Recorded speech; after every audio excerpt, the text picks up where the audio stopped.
Number 24 سورہ حامیم سجدہ آیت نمبر 37۔ اعوذ باللہ من الشیطان الرجیم، بسم اللہ الرحمن الرحیم۔ رب العزت ارشاد فرماتا ہے من آیاتہ اللیل والنہار والشمس والقمر لا تسجدوا للشمس ولا للقمر واسجدوا للہ الذی خلقہن ان کنتم ایاہ تعبدون۔ اللہ کی نشانیوں میں سے نشانی اللیل رات، والنہار اور دن، والشمس اور سورج، والقمر اور چاند۔ ان اشیاء کو اللہ تعالیٰ نے، ان مخلوقات کو اپنی نشانیوں میں سے ایک نشانی قرار دیا، اور ساتھ ہی فرمایا لا تسجدوا للشمس ولا للقمر، نہ تم سجدہ کرو سورج کو اور نہ چاند کو۔ واسجدوا للہ، اللہ کی بارگاہ میں سجدہ کرو، الذی خلقہن، جس نے ان کو پیدا کیا، ان کنتم ایاہ تعبدون، اگر تم اسی کے بندے ہو، اللہ کے بندے ہو۔ ایک زمانے میں لوگ سورج، چاند، دن اور رات کے حوالے سے، اور خاص طور پر سورج اور چاند کے حوالے سے معبود ہونے کا نظریہ بھی رکھتے تھے، جیسا کہ سیدنا ابراہیم علیہ السلام کے حالات و واقعات جب قرآن میں پڑھے جاتے ہیں تو وہاں سے بھی محسوس ہوتا ہے کہ اس وقت کی قوم بھی سورج کو اور چاند کو پوجا کرتی تھی، سورج کی پوجا اور چاند کی پوجا۔ اچھا، اب یہاں پر صرف سورج اور چاند کی بات نہیں ہے، یہ بات سمجھنے والی ہے تدبر کے طور پر۔ بات ہو رہی ہے کہ اگر کوئی بھی اللہ کی عطا کردہ نعمت انسان کو اپنی طرف کھینچے، جس کو کہتے ہیں اٹریکٹ کرے، جیسے اس دور کے اندر ان لوگوں نے سورج کی طرف دیکھا تو سورج نے اپنی طرف ان کو کھینچا، یہ تو بہت بڑی چیز ہے۔ یعنی اس کے بارے میں یقیناً یہ بات ہے کہ سورج کے بغیر انسان کا نظام زندگی نہیں چلتا، مگر ان کے ذہن میں یہ بات آ گئی کہ شاید یہی چلاتا ہے نظام زندگی، چاند کی چاندنی کے بغیر بھی نظام زندگی نہیں چلتا، مگر ان کے ذہن میں یہ بات آ گئی کہ شاید یہی چلاتا ہے۔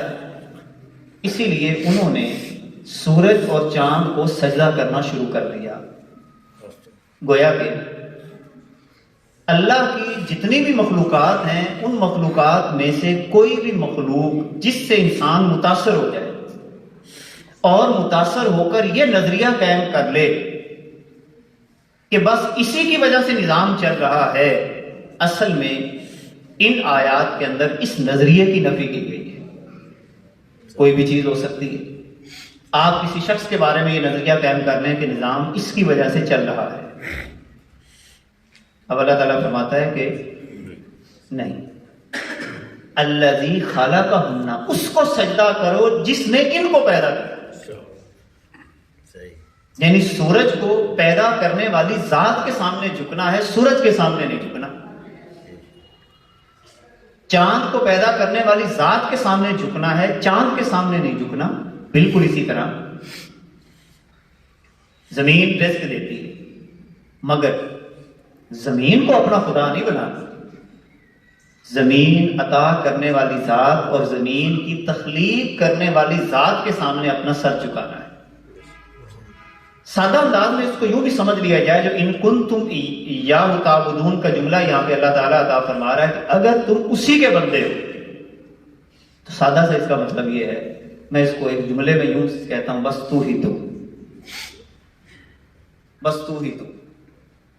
جس بندے کو اس جملے کی تاثیر مل جاتی ہے، یہ جو ہم کلمہ طیبہ بھی پڑھتے ہیں اور ذکر کرتے ہیں لا الہ الا اللہ، دیکھیں جب ہم لا الہ کہتے ہیں تو سب سے پہلی جب ہم نے غیر اللہ کی نفی کرنی ہے، غیر اللہ کی نفی، تو غیر اللہ میں سب کچھ آ گیا تو ہم خود بھی آ گئے.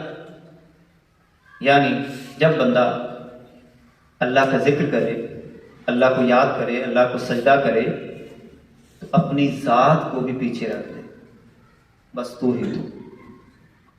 جب بندہ کہے نا لا الہ، میں بھی نہیں ہوں، بس تو ہی تو، بس تو ہی تو، بس تو ہی تو، یہ سارے اسی کے رنگ ہیں، سارے اسی کے رنگ ہیں. جب یہ تاثیر انسان کو ملتی ہے، ذکر کی تاثیر، تو یہ وہ تاثیر ہے جو انسان کے دل کو خدا کے جلووں کا مرکز بنا دیتی ہے. اپنی ذات کی نفی، مخلوقات کی نفی، جو اسباب ہیں ان پر اتنا اعتماد کر لینا کہ بس یہ اسباب چلے گئے تو میری زندگی ختم ہو جائے گی. نہیں، بس تو ہی تو. اسباب بھی تیرے محتاج ہیں، سورج بھی تیرا محتاج ہے، چاند بھی، زمینیں بھی، ہوائیں بھی، جو کچھ ہے وہ اس کا محتاج ہے. یہ اصل میں ان آیات کا بنیادی مطلب ہے. اور زور دے کے یہاں پر آیت سجدہ بھی ہے، یہ بات کی گئی، اتنی نفی کرنی ہے، اتنی نفی کرنی ہے کہ ان چیزوں کی چمک کو دیکھ کر ادھر سر نہیں جھکا لینا، ان کو پیدا کرنے والی ذات کی طرف توجہ رکھنی. آیت سجدہ ہے، بعد میں مل کے سجدہ بھی کریں گے. اب ساتھ ہی اللہ تعالیٰ نے ایک اور بات فرمایا کہ فَإِنِ اسْتَكْبَرُوا، اگر یہ تکبر کر لے سجدہ کرنے سے، یعنی یہاں پر چونکہ تکبر کے سجدہ کے مقابلے میں یہ لفظ استعمال ہوا ہے، تو مطلب یہاں پر یہ ہوگا کہ اگر یہ اللہ کی بارگاہ میں جھکنے سے تکبر کر لے، ہم نہیں جھکتے، ہم تو اپنے نفس کو بھی معبود بنائیں گے، زمینوں کو بھی معبود بنائیں گے، لوگوں کو بھی معبود سمجھیں گے، تو اللہ تعالیٰ فرماتا ہے مجھے تمہاری کوئی ضرورت نہیں ہے. تم یہ نہ سمجھنا کہ تمہارا ذکر کرنے کی وجہ سے میرے مقام میں کوئی بلندی آ جائے گی. تمہاری محتاجی ہے، میری کوئی محتاجی نہیں.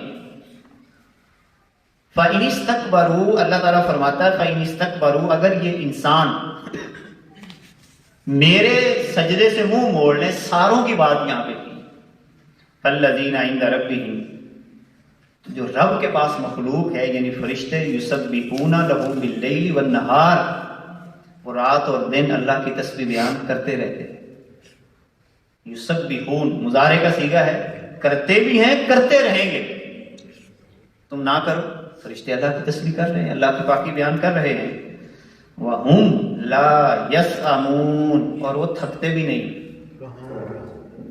یعنی تم تو تھک بھی جاتے ہو، تمہاری طبیعت کے اندر اکتاہٹ بھی پیدا ہو جاتی ہے، تھکاوٹ بھی آ جاتی ہے، کبھی کمزوری آ جاتی ہے، کبھی سستی پیدا ہو جاتی ہے، کبھی کوئی کیفیت پیدا ہو جاتی ہے.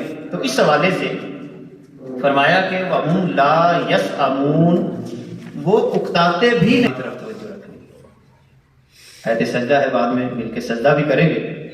اب ساتھ ہی اللہ تعالیٰ نے ایک اور بات فرمایا کہ فَإِنِ اسْتَكْبَرُوا، اگر یہ تکبر کر لے سجدہ کرنے سے، یعنی یہاں پر چونکہ تکبر کے سجدہ کے مقابلے میں یہ لفظ استعمال ہوا ہے، تو مطلب یہاں پر یہ ہوگا کہ اگر یہ اللہ کی بارگاہ میں جھکنے سے تکبر کر لے، ہم نہیں جھکتے، ہم تو اپنے نفس کو بھی معبود بنائیں گے، زمینوں کو بھی معبود بنائیں گے، لوگوں کو بھی معبود سمجھیں گے. تو اللہ تعالیٰ فرماتا ہے مجھے تمہاری کوئی ضرورت نہیں ہے.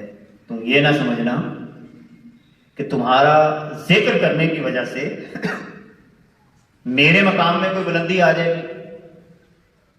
تمہاری محتاجی ہے، میری کوئی محتاجی نہیں.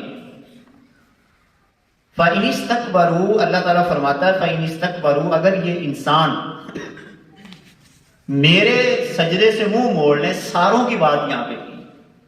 فَالَّذِينَ عِندَ رَبِّهِمْ، جو رب کے پاس مخلوق ہے یعنی فرشتے، یسبحون لہ باللیل والنہار، وہ رات اور دن اللہ کی تسبیح بیان کرتے رہتے ہیں.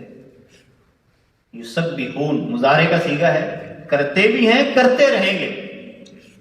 تم نہ کرو، فرشتے اللہ کی تسبیح کر رہے ہیں، اللہ کی پاکی بیان کر رہے ہیں. وَهُمْ لَا يَسْأَمُونَ، اور وہ تھکتے بھی نہیں. یعنی تم تو تھک بھی جاتے ہو، تمہاری طبیعت کے اندر اکتاہٹ بھی پیدا ہو جاتی ہے، تھکاوٹ بھی آ جاتی ہے، کبھی کمزوری آ جاتی ہے، کبھی سستی پیدا ہو جاتی ہے، کبھی کوئی کیفیت پیدا ہو جاتی ہے. تو اس حوالے سے فرمایا کہ وَهُمْ لَا يَسْأَمُونَ، وہ اکتاتے بھی نہیں ہیں.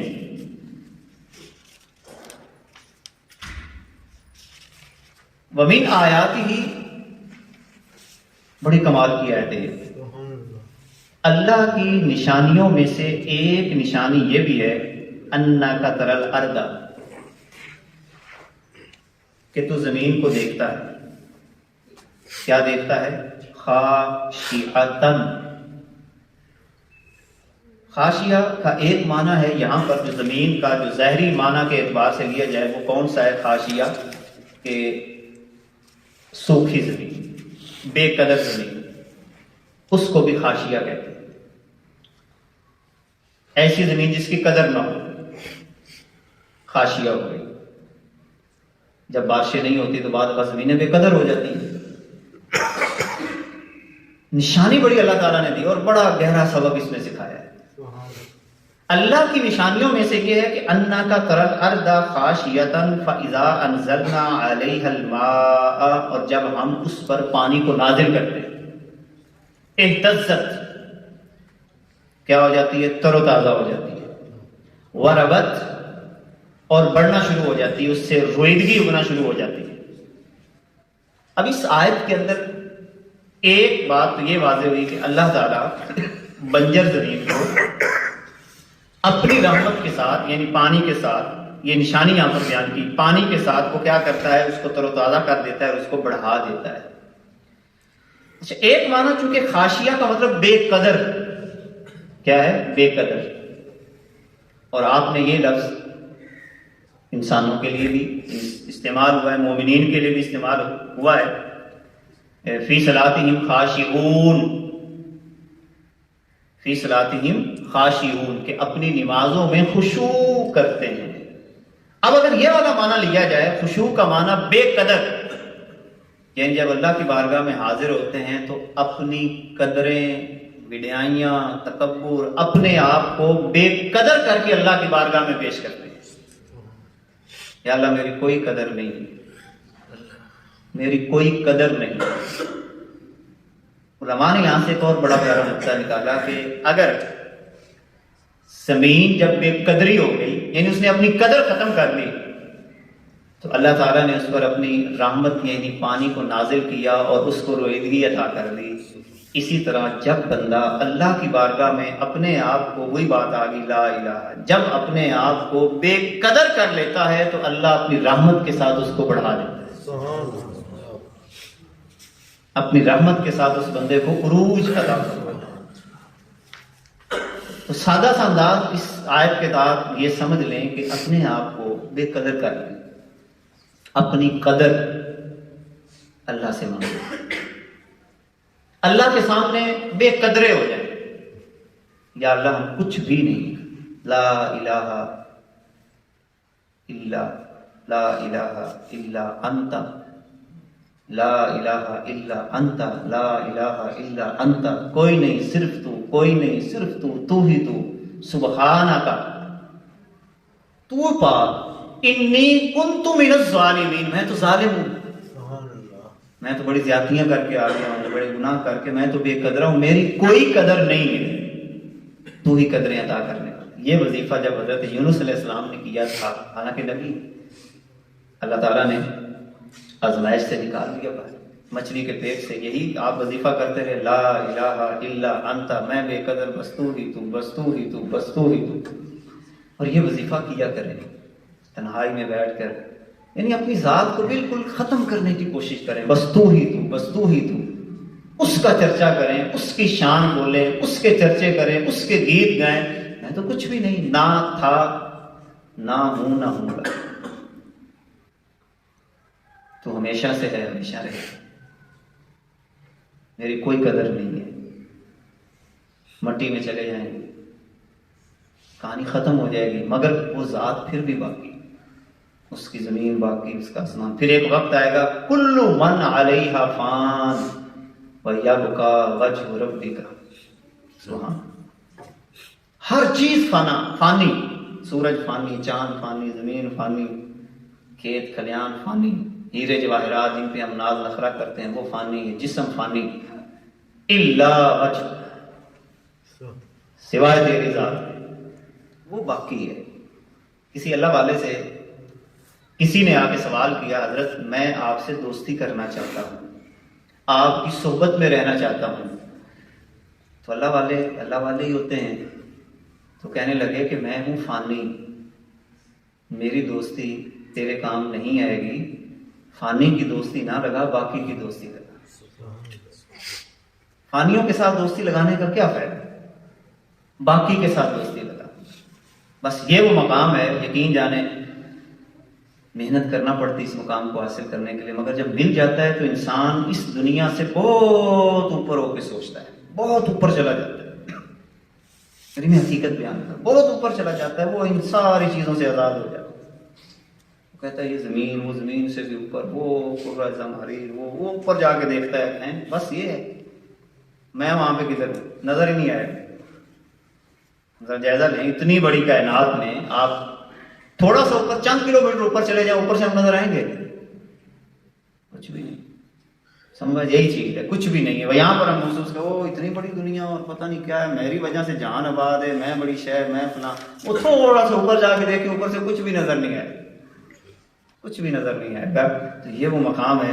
اور آگے اللہ تعالیٰ نے بڑی پیاری بات کی، ان الذی احیاھا، وہ اللہ جس نے اس مردہ کو زندگی دی، مردہ زمین کو، بنجر زمین کو، بے قدر زمین کو زندگی عطا کی، لمحیی الموتیٰ، وہ مردوں کو بھی زندہ کرے گا۔ اس میں ایک اور اشارہ بھی ہے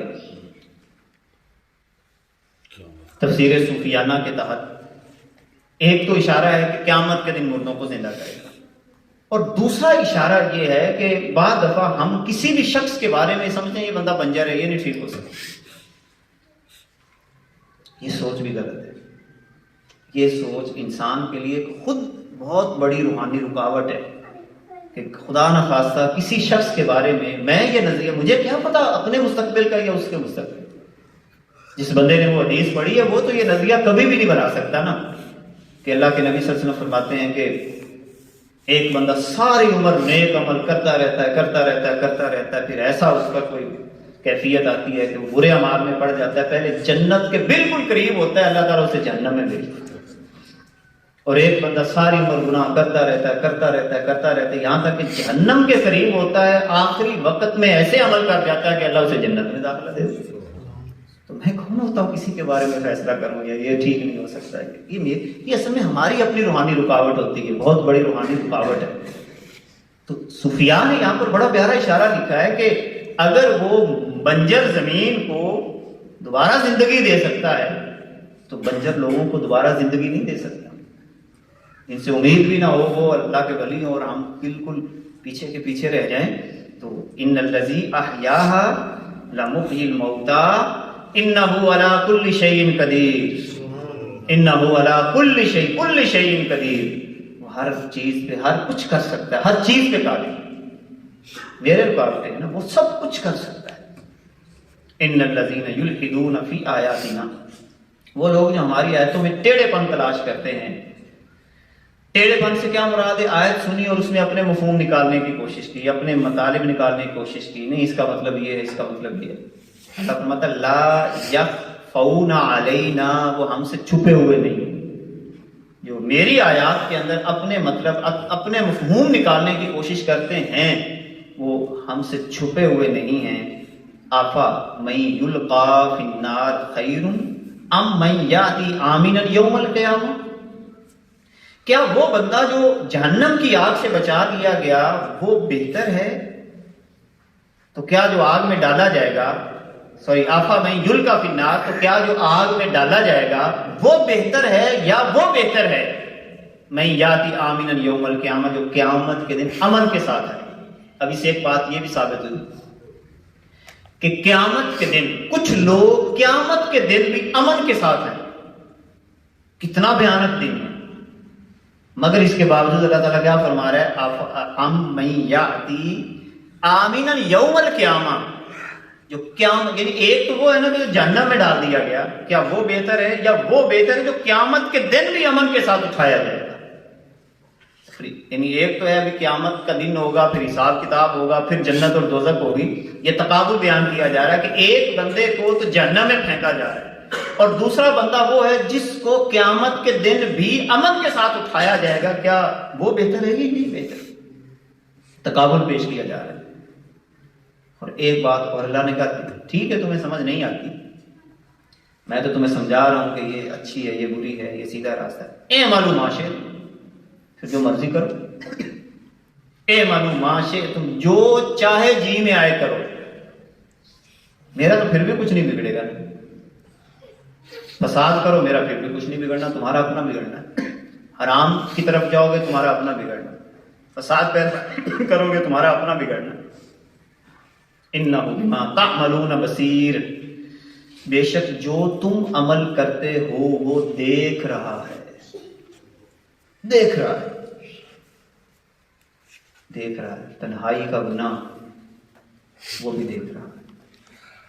جسے بات میں آتا ہے حضرت ثوبان رضی اللہ تعالیٰ عنہ اس روایت کے راوی ہیں، رونگٹے کھڑے کر دینے والی حدیث، اور خاص طور پر ان افراد کے لیے جو نمازیں پڑھتے ہیں، جو روزے رکھتے ہیں، جو لوگوں کے سامنے ان کا جو انداز ہے وہ بھی دینی ہے۔ تو حضور علیہ السلام فرماتے ہیں کہ قیامت کے دن اللہ کی بارگاہ میں کچھ لوگ ایسے ہوں گے کہ جن کی نیکیاں تہامہ پہاڑ کے برابر۔ تہامہ ایک بہت بڑا پہاڑ، اشارہ ہے کثرت کی طرف، یعنی بہت نیکیاں لے کر آئے، مگر کیا ہوگا، ان کو جہنم کا ایندھن بنا دیا جائے گا، ان کی نیکیاں اڑا دی جائیں گی قیامت کے دن اور جہنم کا ایندھن بنا دیا جائے گا۔ صحابہ کرام رضوان اللہ علیہ آپ ڈر جاتے تھے، صحابہ فوراً ڈر جاتے تھے اور فوراً سوال کرتے تھے، یا رسول اللہ ان کا حلیہ بیان کریں یا رسول اللہ صلی اللہ علیہ وسلم تاکہ ہم بچ جائیں۔ دیکھو ان کو اپنی فکر پڑ گئی، اور ہم ہوتے ہیں ان کے بارے میں اچھا جی وہ کیا ہوگا کیا ہوگا، ہم ان کی کہانی میں چلے جاتے ہیں۔ لیکن صحابہ کا یہ انداز تھا، یا پورا پڑھ لیں، جب بھی کوئی ایسی بات ہوتی ہے نا وہ صحابہ کو اپنی فکر، یا رسول اللہ ہمیں بتائیں کہیں ہم نہ جہنم میں چلے جائیں۔ تو کائنات کے آقا نے فرمایا وہ تمہاری طرح ہی ہوں گے۔ ایک تو یہ جملہ حضور نے فرمایا وہ تمہاری طرح ہی ہوں گے، اور اگلا جملہ دیکھیں وہ تمہاری طرح نمازیں بھی پڑھتے ہوں گے، روزے بھی رکھتے ہوں گے، زکوٰۃ بھی دیتے ہوں گے، اور تہجد بھی پڑھتے ہیں۔ تہجد کا لفظ بھی استعمال کیا، مگر کرتے کیا ہوں گے؟ تنہائی میں اللہ کی حدوں کو کراس کر جاتے، تنہائی کے گناہ۔ ان لوگوں کے سامنے تو نمازی بھی ہے، تہجد گزار بھی ہے، سارا کچھ ہے، مگر تنہائی کے اندر وہ اللہ کی حدوں کو کراس کرنے والے۔ اور آج کے اس دور کے اندر جو بڑے لوگ ہیں، خاص طور پہ یہ والا جو موبائل ہے خاص طور پہ جو استعمال نہیں کرتے، ہر ایک اپنے وہ کچھ تنہائی کے گناہوں سے زیادہ محفوظ ہے، اور ہم جیسے نوجوانوں کے لیے تنہائی میں اس سے بچنا ایک بہت بڑی ولایت ہے، بہت بڑی ولایت ہے کہ جب آپ سوشل میڈیا استعمال کر رہے ہوں اور پھر وہاں پر اپنے آپ کو فوراً بچانا، یہ اللہ کی بہت بڑی نعمت ہے، جو تنہائی میں بیٹھ کر اللہ سے ڈر جاتا ہے اور برائی کی طرف راغب نہیں ہوتا۔ ایک اور حدیث پاک اس حوالے سے کہ اِنَّهُ بِمَا تَعْمَلُونَ بَصِيرٌ، نبی کریم صلی اللہ علیہ وبارک وسلم آپ بیان فرماتے ہیں کہ آخری زمانے میں ایسے لوگ نکلیں گے جو دین کے بدلے میں دنیا کو طلب کریں گے، یعنی دین کا لبادہ اس لیے اوڑھیں گے کہ ان کو دنیا ملے۔ وہ لوگوں کے سامنے، ان لوگوں کے سامنے درویشی ظاہر کرنے کے لیے کہ میں بڑا درویش ہوں، درویشی ظاہر کرنے کے لیے بھیڑ کی نرم کھال کا لباس پہنیں گے، یعنی صوفیوں جو اس وقت جو ہے وہ صوفی لباس پہنا کرتے ہیں، یعنی شو کرنے کے لیے کہ میں بڑا صوفی صاحب ہوں، صوفیوں جیسا لباس پہن لیں گے، بھیڑ کی نرم کھال کا لباس پہنیں گے، اور ان کی زبانیں چینی سے زیادہ میٹھی ہوں گی، یعنی زبان بڑی میٹھی استعمال کریں، اور ان کے دل بھیڑیوں کے دلوں کی طرح، یعنی ظاہراً درویش، صوفی صاحب، علامہ صاحب، مفتی صاحب، نمازی، حاجی، پرہیزگار، ان درویشی ہوئی ہے نا، ان درویشوں جیسا لباس، درویشوں جیسی صورت، درویشوں جیسا انداز، مگر حضور پر زبان بھی بڑی میٹھی استعمال کریں گے درویشی ظاہر کرنے کے لیے، مگر دل بھیڑیوں کے دلوں کی طرح ہوں گے. کیا وہ دھوکہ کھا رہے ہیں یا وہ میری مخالفت پر جرت کر رہے ہیں؟ یہ حضور علیہ الصلوۃ والسلام نے فرمایا. جامع ترمذی کے اندر یہ روایت. اچھا، اب اس مقام پر اس کے نیچے ملا علی قاری وہ اس کی شرح میں لکھتے ہیں، اس حدیث کی شرح. وہ کہتے ہیں یہ لوگ کون ہیں؟ یہ صوفیاء اور درویشوں کا لباس پہن کر اور ریاکاری سے عبادت کر کے لوگوں کو دھوکہ دیں گے. یعنی تسبیح ہاتھ میں ہوگی دھوکہ دینے کے لیے، تسبیح ہاتھ میں دھوکہ دینے کے لیے ہوگی، اور لوگوں کو اپنا معتقد اور مرید بنانے کے لیے یہ کام کریں گے، اور دنیا کا مال بٹورنے کے لیے زہد اور تقوی کا اظہار کریں گے کہ میں بڑا صوفی ہوں، میں بڑا متقی ہوں، میں بڑا پرہیزگار ہوں، تاکہ لوگ نذرانے پیش کریں. بڑا مشکل مقام ہوتا ہے، خاص طور پر علماء کے لیے، صوفیاء کے لیے جو صحیح لائن پہ بھی جا رہے ہوں. خدا نہ خواستہ ذہن کے اندر اگر یہ بات آ گئی کہ میں صوفی اس لیے بنا ہوں کہ لوگ مجھے پیسے دیں، لوگ مجھے نذرانہ دیں، تو یقین جانیں ایک روایت کے اندر یہ آتا ہے کہ وہ جنت کی خوشبو بھی نہیں سونگے. اتنی سخت وعید ہے. فرمایا کہ وہ کیا کریں گے، اور وہ نیک اور خدا ترس علماء سے عداوت بھی رکھیں گے. یہ بھی ایک ان کی نشانی ہے. یہ جو بناوٹی صوفی ہوتے ہیں ان کی ایک اور نشانی علماء سے عداوت. اور آج کل یہی ہو رہا ہے. آپ نے دیکھا ہوگا عالم کوئی شے نہیں ہوتے، صوفی کچھ ہیں ایسے عالم کے کوئی چیز ہوتے ہیں نہ کوئی کی ہے، اور خود ان کے معاملات بڑے بھیانک ہوتے ہیں جب اندر سے ان کو کھولا جاتا ہے. وہ ظاہراً بس صوفی ہیں، صوفیوں جیسا لباس ہے، وقتی طور پر صوفیوں جیسا انداز بھی اختیار کر لیا، اللہ بھی کر لی، ذکر بھی کر لیا، وظیفہ بھی کر لیا، چند رسوم کو اپنا کر بس صوفی صاحب. ایسے تو صوفی نہیں بنتے. تو اس لیے ملا علی قاری فرماتے ہیں کہ ان کی نشانی کیا ہوگی کہ نیک اور خدا ترس علماء سے عداوت رکھیں گے، ان پر حیوانی صفات اور شہوات کا غلبہ ہوگا، اور وہ اپنے نام و نمود کے لیے کاروائیاں کریں گے. نام و نمود کے لیے کاروائیاں کریں گے. یہ عمدۃ القاری کے اندر میرۃ المفاتح کے اندر ملا علی قاری اس حدیث کی شرح کے اندر یہ ساری کی ساری تفصیل لکھتے ہیں. تو یہی بات اللہ فرما رہا ہے، اے معلوم عاشق، جو مرضی کرو انہ بما تعملون بصیر، جو بھی تم کرتے ہو وہ دیکھتا ہے. چلیے، صلی اللہ تعالی علی حبیبہ وآلہ وصحبہ اجمعین. اگلے انشاءاللہ جمعہ مبارک کو ذکر کے اوپر بات ہوگی. یہاں پر ذکر کا معنی کیا ہے، یعنی قرآن کیا گیا اور کس طرح لوگ اس قرآن سے دور ہوتے ہیں. اللہ تعالی ہم سب کو ان آیات کا نور اپنے سینوں میں جذب کرنے کی توفیق عطا فرمائے. بسم اللہ الرحمن الرحیم. اللہم صلی علی. ایک دفعہ سورہ فاتحہ 3 دفعہ کل شریف آپ پڑھیں. ہمارے کالے بہت بڑے عظیم عالم دین پورے ملک و ملت کے، اور یوں سمجھ لیں کہ اسلام کے ایسے خدمت گزار کہ انہوں نے امت کی وحدت کے اوپر بڑا کام کیا، بہت بڑا کام کیا. حضرت علامہ مولانا سعید احمد اسد صاحب پروفیسر بھی تھے اور بہت عظیم شخصیت تھے فیصل آباد میں. اور ان کے والد گرامی اتنے عظیم آدمی تھے، مفتی محمد امین صاحب اتنے عظیم آدمی تھے کہ انہوں نے درود شریف کے اوپر ایک کتاب لکھی تھی، اور صاحب کشف بھی تھے. یعنی جیسے ہوتا ہے کہ آنے والے حالات کو بھی جاننے والے، وہ اتنی عظیم شخصیت تھے. ان کے یہ بیٹے تھے اور یہ خود بھی ایک عظیم شخصیت. ان کے لیے بھی ہم نے دعا کر لی. بسم اللہ الرحمن الرحیم. الحمدللہ رب العالمین الرحمن الرحیم صراط الذین قل هو اللہ احد اللہ الصمد.